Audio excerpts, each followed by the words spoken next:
At a client dinner, my boss announced, "Don't mind her. She's still in the training wheels phase of her career." As everyone chuckled uncomfortably, he leaned closer and whispered, "Just smile pretty and let the grown-ups talk." I nodded politely, then quietly met with the clients later that night and secured a contract renewal that excluded him completely. He found out when he was removed from the account the next morning. I'm not the type who needs to be praised constantly, but I do expect basic respect, especially when I put in the work.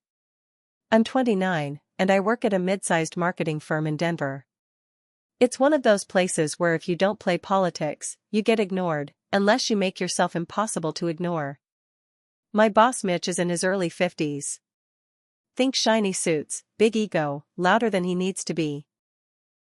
He's the kind of guy who'll repeat what you just said in a meeting, only louder, and then act like it was his idea.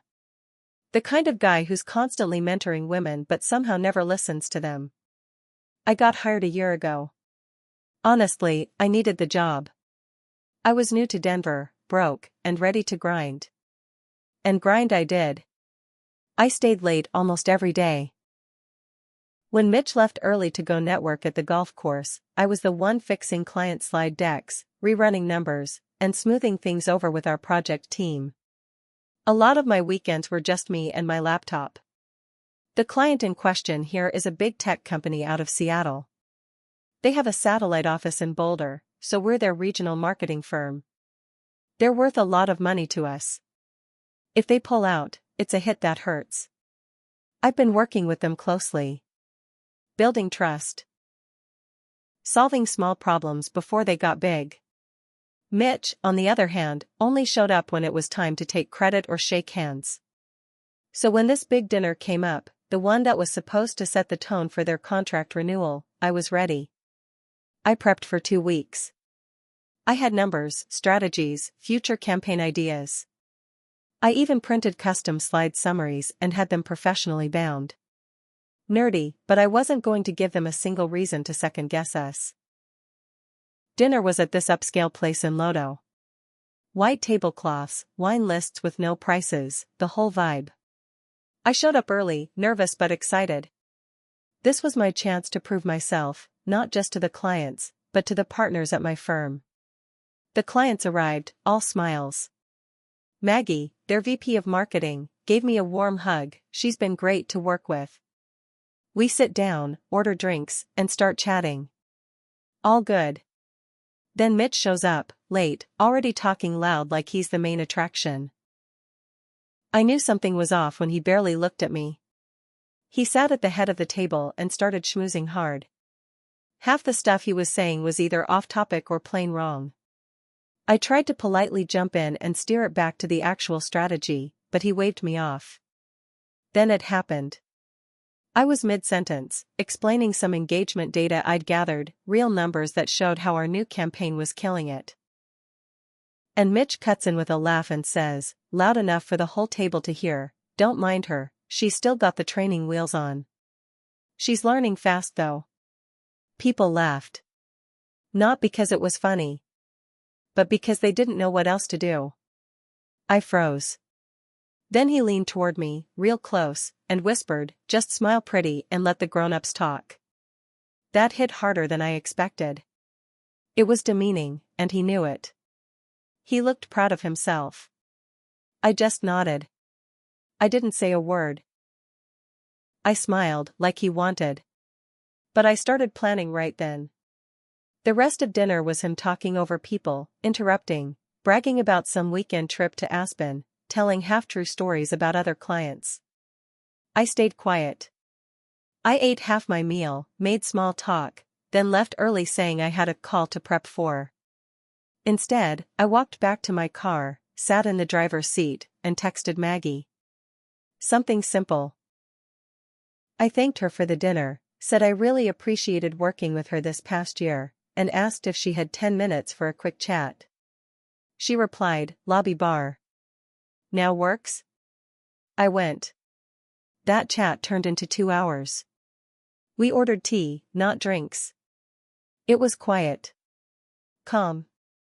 I didn't badmouth Mitch, I didn't have to. I just laid everything out. What we'd done. The real results. My plan for the next quarter. My ideas for their new product launch.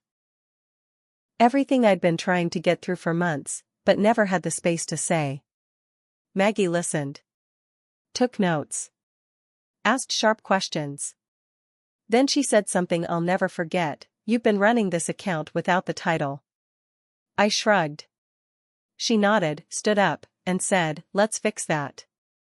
I didn't sleep that night. I wasn't sure if anything would come of it. But the next morning, I got to work early. Mitch's office door was shut. It's never shut. An hour later, he stormed out. His face was red. He didn't look at me. He just walked straight to the elevator and left. Then I got the calendar invite. Account transition meeting, you and Maggie.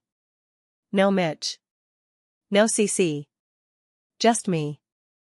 I sat there staring at it. Then my director walked by, gave me a nod, and said they made the right call. Later that day, a colleague told me Mitch had been pulled off not just that account, but all client-facing roles. He was being moved internally until further notice. What Mitch never realized was that he built his whole career on talking. I built mine on listening, working, and waiting for the right moment. That moment finally came. And I didn't have to say a single ugly word to get it. After that transition meeting, things moved fast. I officially took over the account, and the client signed a 2-year renewal within the week. It was a win, and everyone at the firm knew it. Except they didn't celebrate it. Not out loud. Not with me. I started noticing the shift almost immediately. At first, it was small stuff.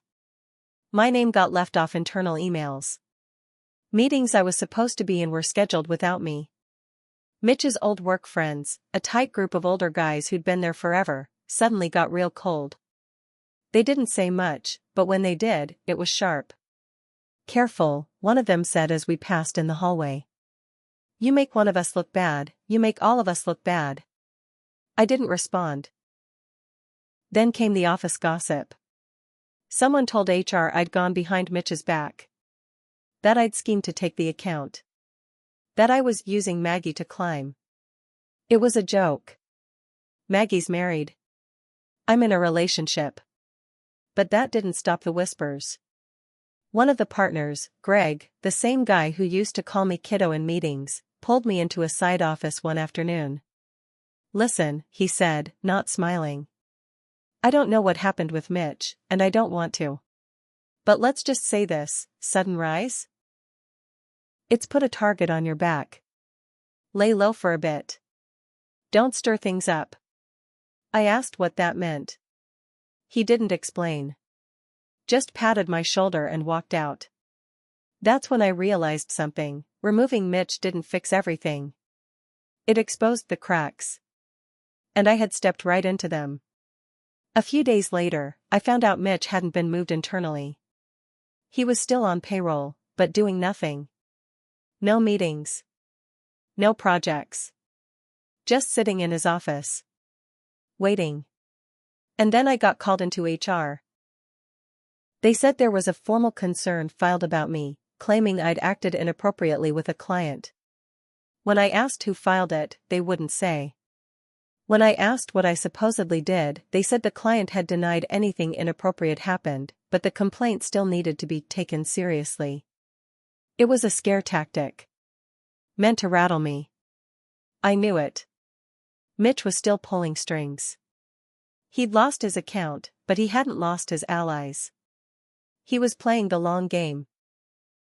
Waiting to make me slip, or look like I had.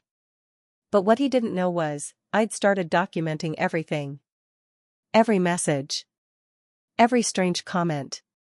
Every change in access or meeting invite or project doc. I started building a folder, backed up outside the company. I wasn't just going to survive. I was going to expose every single one of them if I had to.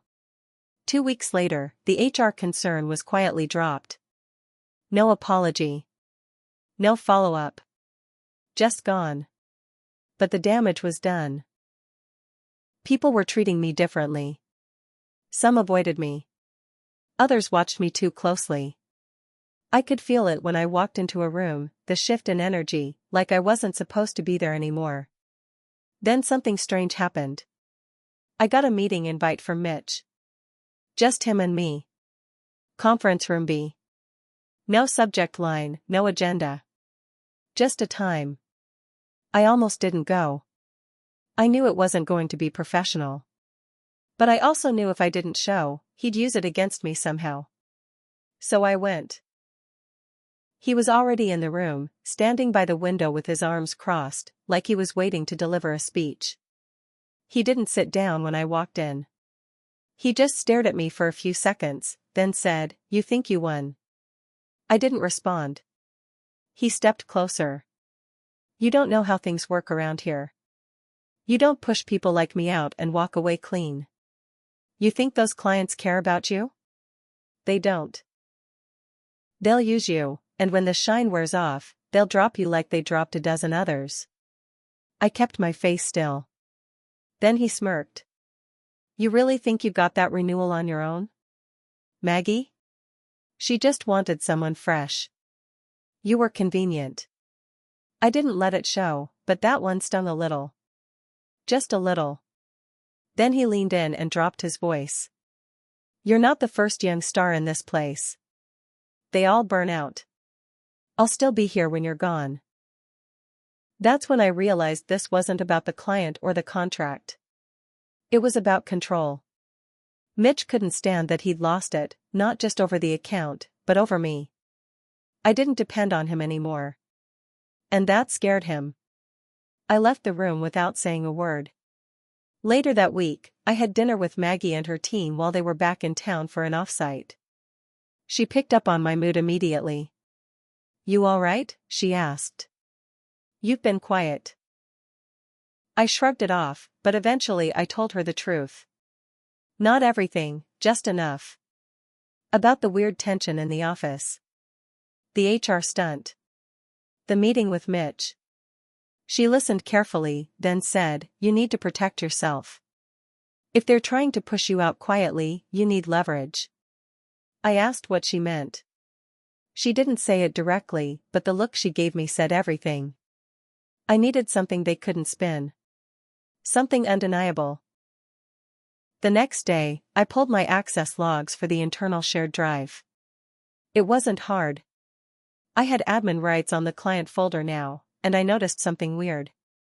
A few old versions of strategy decks, ones I made, had been edited last week. Minor changes. Bad changes. The kind that could screw up a campaign if used. I checked the version history. Mitch's login. Late at night. It wasn't just sabotage. It was calculated. If the client had used those decks, it would have made me look sloppy. Or worse, incompetent. That was my leverage. I screenshotted everything. Printed backups. Sent copies to my personal drive. I was done waiting.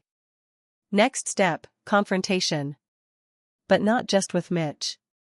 With the people protecting him. I spent the weekend going over every document I had. Emails, messages, meeting invites, file changes. I built a timeline. Every shady move Mitch made. Every piece of proof that backed it up. I didn't tell anyone at the office. Instead, I reached out to someone who still had power, someone the partners couldn't ignore. Maggie. I sent her a clean, detailed outline. I told her I wasn't asking for help, but I thought she should know how deep this went. She didn't respond right away. On Monday morning, 9:03 a.m., my phone rang. It was Maggie. She didn't waste time. "I just got off the phone with your managing partner," she said. And I was crystal clear. "If Mitch is still employed by the end of the day, we're pulling our contract." Entirely. My chest got tight. "Are you sure?" She didn't even pause. "This isn't just about you anymore. He tampered with our deliverables. That puts my job on the line, too. An hour later, I got called into the managing partner's office. I'd only spoken to him twice before. Big corner office. Golf trophies. Barely looked up when I walked in. "You've caused quite the stir," he said. I said nothing. He motioned to a chair. "You've been here a year. Made waves. Took a big client. Earned some fans. Earned some enemies." Still, I didn't speak. I was done playing their games. Then he looked me straight in the eye and said, "We've terminated Mitch as of this morning. You won't be hearing from him again." Just like that. But I didn't relax. Not yet. I leaned forward and said, "I want that in writing. I also want the complaint in my HR file removed. Officially. And I want the team to be informed that I'm the sole lead on the client account. I don't want to hear that someone's stepping in to help unless I request it." He narrowed his eyes. "You drive a hard bargain." "No," I said. "I just finally stopped being quiet." He gave a slow nod. Then added, "We'll issue a memo. You'll have what you asked for." I stood to leave. He stopped me at the door. "You're sharp. But don't forget, this place has a long memory." I turned to him and said, "So do I." That afternoon, the memo went out. Mitch was no longer with the company. I got official title change notice, lead client strategist. My name was added to the firm's leadership track. A few people congratulated me quietly. Others just stared. But I wasn't done yet. Remember that warning from Greg? The partner who told me to lay low?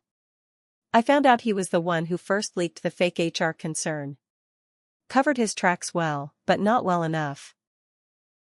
I gathered the proof and sent it anonymously to HR, with a copy to Maggie. 3 weeks later, Greg was taking a leave of absence. Then there was Leah, the office admin who had passed around the rumors about me and Maggie. She didn't get fired, but I made sure her name never made it onto the new project committee I helped build. And me? I stayed. But I stopped playing nice. When people talked down to me in meetings, I interrupted them. When someone tried to take credit, I corrected them. Out loud. With receipts. And when a new hire, a young woman, fresh out of college, joined my team and walked into her first meeting looking nervous as hell, I made space for her.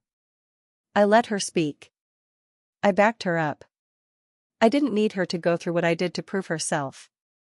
As for Mitch? I heard he tried to get a job with a smaller agency a few towns over. But word travels fast. When your biggest client tells the industry you're toxic, people stop answering your calls. The last I heard, he's running a consulting firm out of his basement. No clients. Just a slick website and an email no one replies to. The irony? He told me to smile and let the grown-ups talk. But in the end, I was the only adult in the room. And I'm not smiling anymore. I'm leading. On my terms. And no one's taking that from me again.